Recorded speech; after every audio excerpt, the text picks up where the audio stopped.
akan menceritakan dongeng ya asal-usul Sungai Kapuas. Yang mana Sungai Kapuas ini merupakan salah satu cerita tentang persahabatan seorang anak dengan seekor naga. Maka terbentuklah Sungai Kapuas yang terpanjang di Indonesia, khususnya di Kalimantan lah ya. Begini cerita ya teman-teman ya. Tapi sebelum kita lanjut ke ceritanya, jangan lupa teman-teman subscribe dulu lah ya, biar akun kita ini bisa berkembang gitu ya kan. Bantulah teman-teman ya. Ini ceritanya teman-teman ya.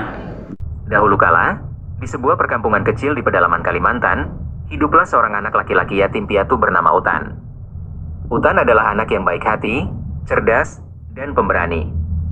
Ia tinggal bersama bibinya yang sudah tua dan bekerja sebagai pencari kayu bakar di hutan. Setiap hari, Utan pergi ke hutan untuk mencari kayu bakar. Ia sangat menyukai hutan karena di sana ia merasa bebas dan damai. Ia sering berbicara dengan pohon-pohon, bernyanyi bersama burung-burung, dan bermain dengan hewan-hewan kecil. Suatu hari, saat Utan sedang mencari kayu bakar di dekat sebuah gua, ia mendengar suara rintihan yang lemah. Utan merasa penasaran dan mendekati gua itu. Ia melihat seekor naga kecil terbaring lemah di dalam gua.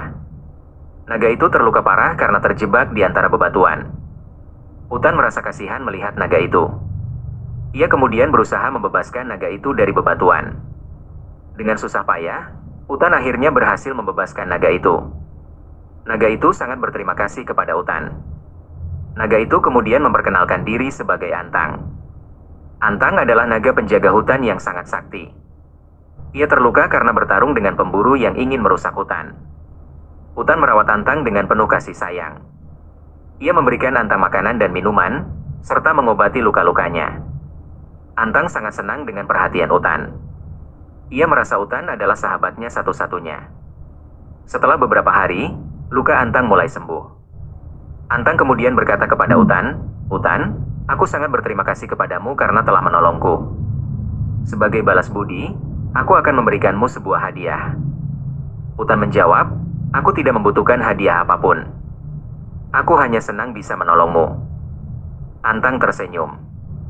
Ia kemudian berkata, "Aku tahu hatimu sangat mulia.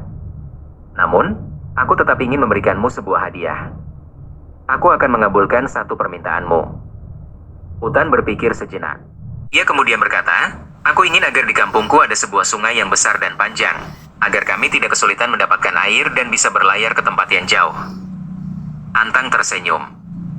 Ia kemudian berkata, "Permintaanmu sangat mulia. Aku akan mengabulkannya." Antang kemudian keluar dari gua dan berdiri di atas bukit. Ia mengumpulkan seluruh kekuatannya dan mulai menggerakkan tubuhnya. Tubuh Antang semakin lama semakin memanjang dan membesar. Ia bergerak seperti ular raksasa yang merayap di atas tanah. Saat Antang bergerak, tanah di bawahnya terbelah dan membentuk sebuah alur yang panjang dan dalam. Air mulai mengalir dari dalam tanah dan mengisi alur itu. Semakin lama, alur itu semakin lebar dan dalam, dan air yang mengalir semakin banyak. Akhirnya, terbentuklah sebuah sungai yang sangat besar dan panjang. Sungai itu mengalir melewati kampung Utan dan terus memanjang hingga ke laut. Utan dan penduduk kampung sangat senang melihat sungai yang baru itu. Mereka menamai sungai itu Sungai Kapuas, sebagai penghormatan kepada Antang. Antang kemudian kembali ke wujud semula sebagai naga kecil. Ia berkata kepada Utan, "Utan, aku telah memenuhi permintaanmu. Jagalah sungai ini dengan baik. Jangan mencemari airnya, dan jangan merusak hutan di sekitarnya. Jika kalian menjaga sungai ini dengan baik, maka sungai ini akan memberikan kalian banyak manfaat." Setelah berkata demikian, Antang menghilang ke dalam hutan. Utan dan penduduk kampung berjanji untuk menjaga Sungai Kapuas dengan baik. Mereka menggunakan air sungai untuk minum, mandi, mencuci, dan mengairi sawah. Mereka juga berlayar menggunakan perahu ke tempat yang jauh untuk berdagang dan mencari nafkah. Sungai Kapuas menjadi sumber kehidupan bagi penduduk kampung Utan. Mereka hidup makmur dan sejahtera berkat sungai itu. Kisah tentang persahabatan antara Utan dan Antang, serta asal-usul Sungai Kapuas, diceritakan dari generasi ke generasi sebagai pengingat untuk selalu menjaga alam dan menghormati sesama makhluk hidup. Begitulah legenda asal-usul Sungai Kapuas, sungai terpanjang di Indonesia.